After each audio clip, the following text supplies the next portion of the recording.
So, as I've always said, Keighley puts on a great show, very, very well produced.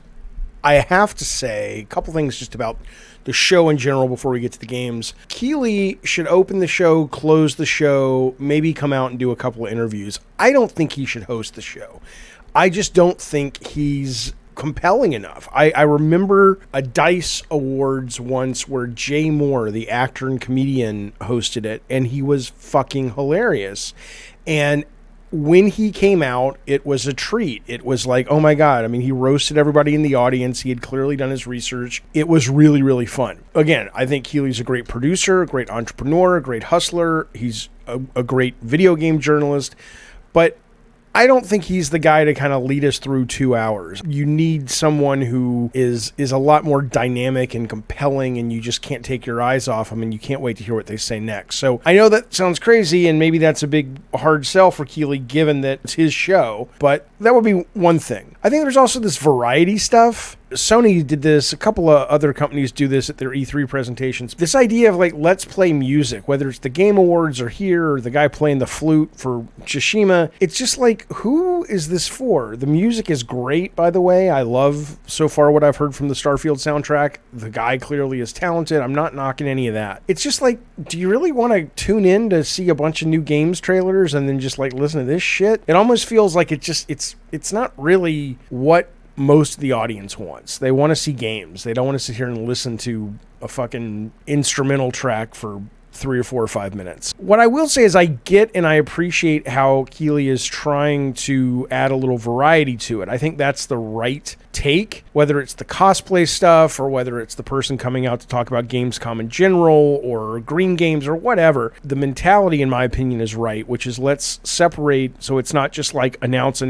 new game or updated data about a game, but what they need to fill into those slots, I think, needs to change. Like the cosplay thing, I think, was kind of goofy, but I think it was on to something. Like, here's what I would do. If it were me, I would just be like, start with 20 of them. Give a big cash prize or access to Gamescom or whatever. Let the audience on Twitch or YouTube or whatever vote, and you go from 20 in the first segment, and then you whittle it down to 10 for the second segment, and then you go to 5, and then you go to the top 3. Right? And at the end of the show, it's like, here's the best cosplayer. Just adding a little competition to it and a little user interaction, I think, would go a long way, because this just came off as kind of stilted and goofy. So, I think having a comedian host it, I think having these variety spots are really good, but I think they have to be more aligned with the audience. It almost feels like there is the acknowledgement and love and support of the gaming audience, and then there's these parts of the show that try really hard to be respectful and not fun and like serious and classy. And I just don't think it works. I don't think the gaming audience cares about that stuff. And I also think, rightly so, most people under the age of 50 at this point are cynical enough that they don't buy a lot of this horse shit. It feels fake. Overall, brilliant production, probably one of his best shows. They got some really great games, but I do think they could go a long way in taking those areas of the show that they pad out between the announcements and making those much more compelling, creative, and enjoyable. Now, obviously, we have to talk about we got to talk about this guy. I mean, look, here's the thing. Here, if you didn't see it, Keighley had another crasher. Here it is right here if you haven't seen it. Well, I've been lucky enough to start playing it. Don't be jealous. I'm not allowed to say anything about it. Yes, there he is. Exactly. All right. Well, guys. Okay. And then what I love is listen to the audience. Really disappointed. They're disappointed. People are like booing and stuff. I'm like, this is the best. No, it's a special night for so many developers. And it's really disappointing to see someone act that way. But we're going to move right on with the show. We've got a lot. So I just have to say, first off, maybe this is fake at this point, because Keighley's a very smart guy and he's a very smart broadcaster. You want moments like this, right? So I have a hard time, especially after last year, the Game Awards, when that dude came up at the end, thinking that this is totally real. But assuming that it is, I'm not saying you should embrace it, because all it will do is cause more people to do it. But Keighley, in both cases where this has happened, seems genuinely upset. And I'm just like, dude, this is good TV. This is compelling. So, I mean, maybe he's like, yeah, but I got to play like I'm mad. Otherwise, it's not going to work. And it's very WWE, or it's real. Maybe he's just like, motherfucker, this is real because this could be a security threat. In which case, in that point, that is really bad, especially given how unhinged a bunch of these fucking fans are. But that said, though, I did not look at this segment and go, oh, this is really something to be booed. And it's like, oh, it's disappointing. It's like, shut up. It's fun.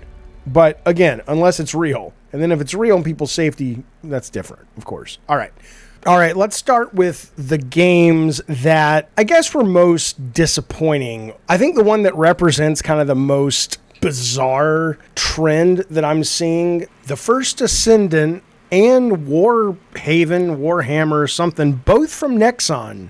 And this game, The Last Epoch. These games look so generic and so reflective of a thematic and a play genre that exists in such a huge number, especially at a level where the apex predators of that genre have already been crowned. The idea of jumping into this and trying to compete just seems weird to me. I'd love to know what the executives that greenlit this stuff were thinking. I understand Last Epoch was a Kickstarter, so clearly, gamers want it, but it just looks, and I like Diablo 4. I'm excited for Baldur's 3 when it hits PlayStation 5. I'm not opposed to these kind of games. I'm just like, they're already out there, and they've been out there at a high level for a long time. The Nexon thing, I Warhaven, from the title to the art style to the gameplay, what I wrote in my notes was just soulless crap. And I hate to be a dick, and maybe it plays beautifully and it's the next great thing, but everything about this just says, it's almost like you went to an AI and specifically asked ChatGPT, write me a design for the most generic game in the world. And this was one of the things that came up with. Just terrible. Okay, let's talk about Rebel Moon briefly. There was no gameplay shown. The game's clearly very, very early. I doubt they're in anything but pre-production at this point, really. But the trailer I thought was terrible. If somebody were to say it's Star Wars with sex and violence and bad language, I'd go, cool. Adult Star Wars, right up my alley. But the trailer just looks like CG porn. It looks like Sucker Punch, which I thought looked great, but, fool me once. Maybe it'll be a great movie. I'll give it a shot. Fuck it. It's free. It's on Netflix. But there's no compelling story in the trailer represented. There's no sense of, oh my God, that's fascinating. What is this about? It's not like that. What's that movie, The Creation or The Creators, coming soon? That trailer looks like, whoa, this is interesting. This just looks like, what was that Jupiter Rising movie with Mila Kunis that they did a while back that kind of came and went? Yeah, this is a terrible trailer. It's nice. It's a nice CG show reel, but as a trailer to get you to want to see a movie, no thank you. Assassin's Creed Mirage, oh man, this looked terrible. It's not true. It didn't look terrible at all. It looked terrible in the sense that it looked so generic and so been there, done that. I love when they talk about, we're going to make it more linear, we're going to go back to basics, it's not going to be that massive of a game, you can finish it in 15 to 20 hours. All that's exactly what I want to hear, and the game may play great. But if you're going to do that, then you need to kind of do old school Assassin's Creed, but for 2023, 2024. And this just kind of looks like, if you told me this was Assassin's Creed 2, I know the setting's different and stuff, but if this came out after Assassin's Creed 2 in whenever that was, and now they're doing a remaster, I'd go, oh, okay. Because it doesn't look all that unique or interesting. It looks like something I've played many, many times before. Nothing I've heard or seen about this game makes me think this thing's going to do well. What I hope is they don't take the wrong lesson from it and go, oh, see, people like these massive bloated worlds like Valhalla. It's like, no, if this game doesn't work because it's just kind of been there, done that, that's the lesson they should take, and I hope they do. There were a handful of games that I don't know enough about, but interested me, made me curious. One was Nightingale, which kind of looks like just an Ark survival game, but the enemy design is really cool, and the kind of Jules Verne theme and characters, it's almost like Jules Verne meets Monster Hunter. I don't know if this is a game for me, but after Gamescom trailer, I'm certainly much more interested in keeping an eye on it. Sonic Superstars looks like a lot of fun, especially if it's online. I'll wait for reviews. I've never, Mario's always been the platformer I like from the two, Sega or Nintendo, just because it's a little slower in the sense that I can explore more, and there's, it's not puzzly, but it's a little bit more cerebral. I think the Sonic games are always, because they're meant to be so fast, sometimes just kind of feels like you're going on autopilot, but this does look like it's a lot of fun, and there seems to be a lot of variety in there. So this was kind of on my radar. It's a little bit more on my radar now. That's Sonic Superstars. Under the Waves, I mean, I just think this is a terrible trailer. I don't know anybody who watches this and says, yep, I want that. I get that there are trailers out there that sell the story and not the gameplay. But if you're going to sell the story and not the gameplay, then it better be a fucking good story, because, you know, that's all you got, or that's all you're showing. And this doesn't look like a terrible story, but it's just kind of generic, been there, done that a million times. So I'm more curious about this because it seems like it's just going to be a total miss, but potentially an interesting miss. And speaking of interesting misses, Fort Solace, which I think is sitting at like a 63 or 65 Metacritic at the moment. It's only $30. I like Troy Baker a great deal. I like the things I've heard about this game a great deal. The opening apparently seems pretty cool, and then it just kind of all falls apart. But Solace seems like one of those games designers or people who just love the medium might want to play, even though it's not like a Game of the Year contender, because apparently it's interesting and it's not great.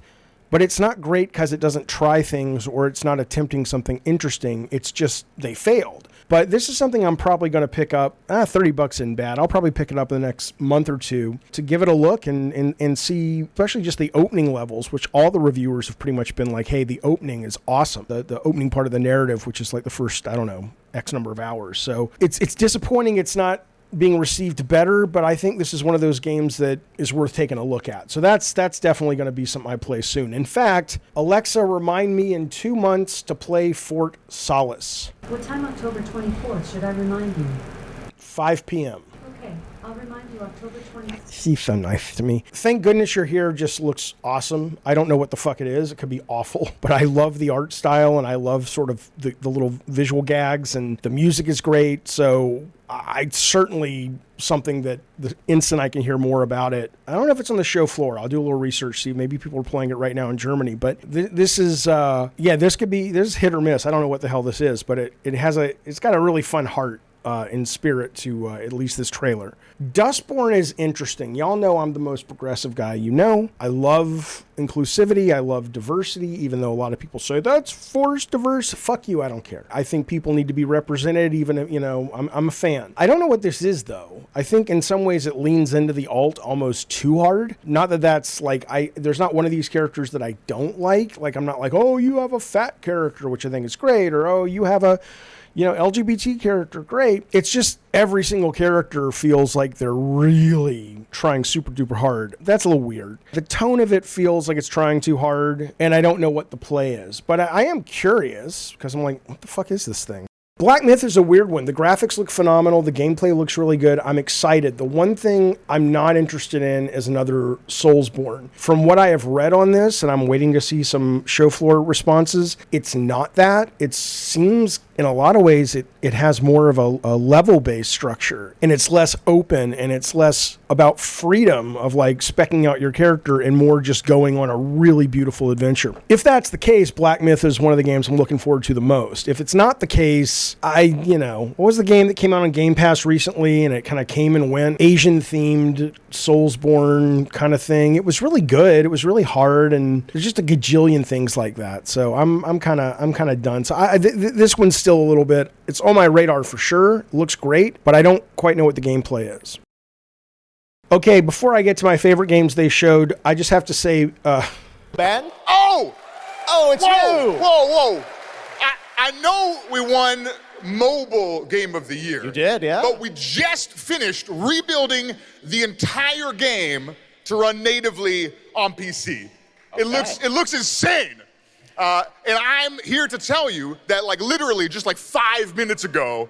If Ben Brode's married and this is not a character he plays on stage, I feel happy for his family and for his wife, but if he's married to a woman, but my goodness gracious, if he's like this all the time, we're going to have sex tonight. Oh my God, it's in you. I just put it in you. Can you feel that? It's totally in you. It's like, dude, I like Ben Brode. and I love what he's there to talk about. Marvel Snap on Steam is gorgeous. It's always been so much fun. It's even better now playing it on a big screen. It's beautiful. But my God, Benjamin, holy cow, man. Is this 24/7? Is this fucking 24/7? Damn. I need to get whatever dope he's on. That's some good stuff. Okay, here were the things I saw at KEIGHLEY'S show that excited me the most. I love these. Okay, so I've been excited for Starfield for a long time, and from what I hear, it sounds like it is going to deliver. You know, I mean, I haven't seen any reviews, of course, but from the reading the tea leaves on the internet and talking to a couple of people, it sounds like worst case going to be exactly what you expect, and best case going to be mind-blowing. So I'm looking forward to it. I loved this part where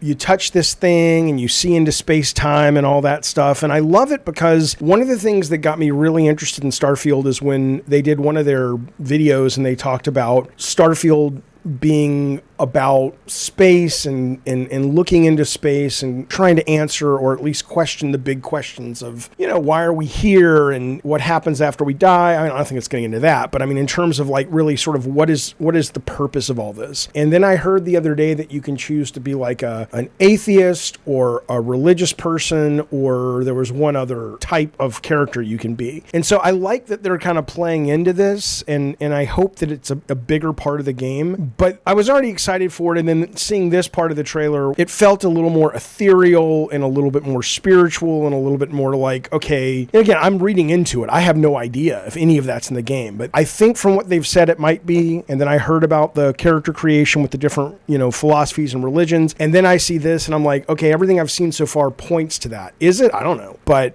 I'm still excited. So I really enjoyed what they showed from Starfield. Cyberpunk Phantom Liberty, I am super fucking in. I played the first one. I need to finish it. I loved the first one. I liked it before the first patch. I love it now. It's super immersive. And now they're talking about all the Phantom Liberty stuff. A lot of it, the majority of it, is going to be able to be applied to the base game. So I'm going to go back and finish the base game with the Phantom Liberty upgrades. And then I'm going to play Phantom Liberty. But this looks dream come true stuff. This is great. Yeah, it took 3 years after the development, and yeah, they, you know, I know, but hey, eventually all is forgiven if the game is great. At least, you know, it is for me. So I'm super excited. This looked fantastic. Holy shit. Mortal Kombat 1 looks fucking great. Sindel looks awesome to play. I played the beta this weekend. It was a great deal of fun, and this just looks like it's just going to keep getting better and better with the reveals. I'm very much looking forward to this game, and this trailer and the gameplay in this trailer, specifically Sindel and her fighting, it looks fucking awesome. Super fucking in. Cannot wait. Alan Wake 2? I don't think the live action looks like the world's best fucking live action, but these guys don't miss at Remedy, and this looks like a really cool, interesting vision. I was never that interested in Alan Wake 1. I'm super sold on this. I cannot wait for this. I wish it would come out a little later, like in maybe December or January, because I want it to do well enough, if it's good, which it looks really good, that it, you know, it makes its money and makes profit, and they can keep going with this. But this new trailer looks really, really cool. The old trailer looked really, really cool. I think this is Remedy's one of the most interesting game devs working in AAA these days. This looks really cool. I'm in. And then look, man, there's Call of Duty 3. Whatever, I don't care. I loved the last Call of Duty, Modern Warfare 2. I loved it. Loved the single player. Love the multiplayer. I'm very excited for this game. The trailer was great, the opening trailer, and then the first level I thought was fantastic that they showed. I still don't quite understand their whole open level thing. I mean, I understand it conceptually, but when you watch them play this first level, which is supposed to represent that open world stuff, they didn't stop and say, okay, well, here's an example. Like here, you could do this or that. It played because somebody was just making choices and we didn't see the other things they could have picked, just like a cinematic level. So I still don't quite know how it's going to play, but I love the idea that they're pitching, and I love the idea that those big levels will marble seamlessly into more cinematic linear, and then back, and then forward, and then back, and you know, I'm super sold. This is the Fast and the Furious franchise of video games. I love it, and then it's got the zombie mode, the huge zombie mode this time. And I think it's the biggest zombie level they've ever done. Your weapons carry over from Call of Duty Modern Warfare 2 into 3. Your operator skins carry over. I think this looks fucking cool. I'm super excited for this. Now, there were 2 games that really I adored. I don't know how they'll play. I have a feeling how one will play. Starting off with Crimson Desert. I remember Crimson Desert when they announced it, I guess, at the Summer Games Fest. At first, it was this boring CG trailer. I'm like, oh shit, another one of these fucking things. But then the gameplay started, and I was like, whoa, that's fucking awesome. That's really fucking cool. The Crimson Desert trailer, and this is not an MMO. A lot of people have been saying this is an MMO. It's not. The Crimson Desert trailer from Gamescom makes it look like Elden Ring and The Witcher. It looks so good and so fun. And I don't mean Elden Ring like Soulsborne. It does look like there's a lot of fodder enemies and it's not as measured combat. I could be wrong, but that's what it looks like in these sequences here. But it just looks incredibly good, incredibly immersive, action-packed, but also more than just a brawler. Out of every trailer that I've seen this week, this one did the job for me of bolting to my top 5 games I'm most interested in. So this was definitely the best trailer in terms of it achieving its goal, and it looks awesome, and I hope it's as good as it looks. That's Crimson Desert. The game that I want to play, I know, whatever, fuck you. I'm not being contrarian. I can't wait for Cyberpunk, can't wait for Call of Duty, excited for Starfield. I'm not trying to be some, little, he's so quirky. I'm not doing that. But I'll tell you something, the game that if it was out right now, I would be happier than a pig in shit. Expeditions, a Mud Runners game. I loved the Snow Runners game, and then I played one of the Mud Runner games. I never knew what the fuck they were. I thought it sounded so fucking stupid. Boy, those games are addictive and clever and fun. Just a joy to play. And this one, I don't even understand it. Like, are you on planet? Is this... I'm assuming you are, but there's a couple weird spacey things about this. But regardless, this looks